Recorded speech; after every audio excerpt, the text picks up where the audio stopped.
আমার আল্লাহ কেমন দয়ার মালিক। ও বান্দা, পাহাড় সম পরিমাণও যদি গুনাহ করো, আল্লাহ রহমতের দরজা দিয়ে ডাকে, বান্দা তওবা কর, আমি জীবনের গুনাহ মাফ করার জন্য রেডি। ও বান্দা, শয়তানের ধোকায় পড়ে গুনাহ করেছো, আমি আল্লাহ কিন্তু কাউকে জাহান্নামে দিতে চাই না। আমি জাহান্নাম বানাইছি ঠিকই, কিন্তু আমি আমার কোনো আদরের বান্দারে জাহান্নামে দিতে চাই না। তো জাহান্নামটা বানাইছেন কেন?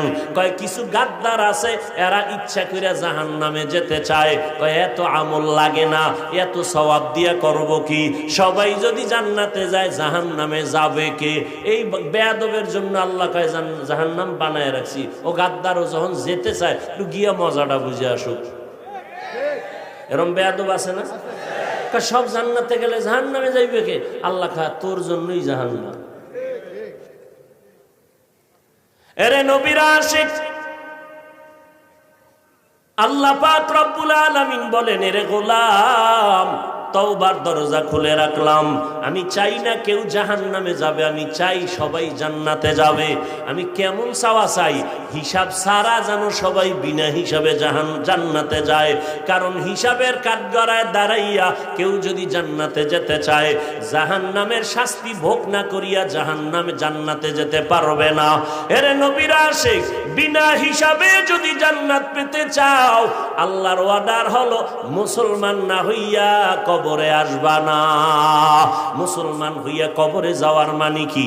বলে বান্দা, তোর অন্তরটারে গুনাহ থেকে পবিত্র বানাইয়া কবরে আয়।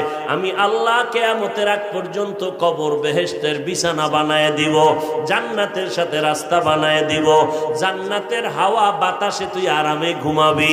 আল্লাহ পাক রব্বুল আলামিন হাসরের ময়দানে হিসাব ছাড়া জান্নাতে পাঠায় দিবেন। আল্লাহ চান বিনা হিসাবে জান্নাতে দেওয়ার জন্য। যদি বিনা হিসাবে জান্নাত পেতে চাও, তওবার মাধ্যমে বান্দা গুনাহ থেকে অন্তরকে বাঁচাও। পিছনের গুনাহ থেকে বান্দা ইস্তেগফার আর তওবা করো, আর গুনাহ করবা না। সামনের জীবনে যেন গুনাহ না হয়, তাকওয়া আল্লাহর ভয় অন্তরে জমা করো। একা একা পারবা না, কারণ শয়তান চতুর্মুখী ষড়যন্ত্র করতেছে। জিন শয়তানও চক্রান্ত করে, মানুষ শয়তানও চক্রান্ত করে, মানুষ শয়তান চক্রান্ত করে।